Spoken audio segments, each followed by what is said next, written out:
Syederalun, pelatih taekwondo Doni Susanto yang mencabuli 3 anak laki-laki dihadirkan ke Polresta Solo pada Jumat 24 Maret 2023. DS ditangkap polisi kasus pidana pencabulan anak di bawah umur. Menurut pengakuan Doni, praktek pencabulan tersebut dilakukannya setelah masa pandemi COVID-19. Doni Susanto berdalih mencabuli 3 anak laki-laki tersebut karena sudah nyaman. Doni mengatakan rasa nyaman tersebut muncul karena dirinya sering bertemu dengan 3 muridnya tersebut. Kasus pencabulan terungkap bermula dari seorang korban menolak untuk berlatih taekwondo. Penolakan korban tersebut kemudian memicu rasa curiga dari orang tuanya.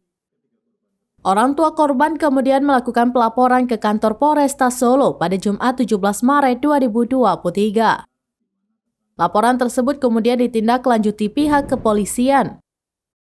Mereka kemudian memanggil korban untuk mendalami pelaporan.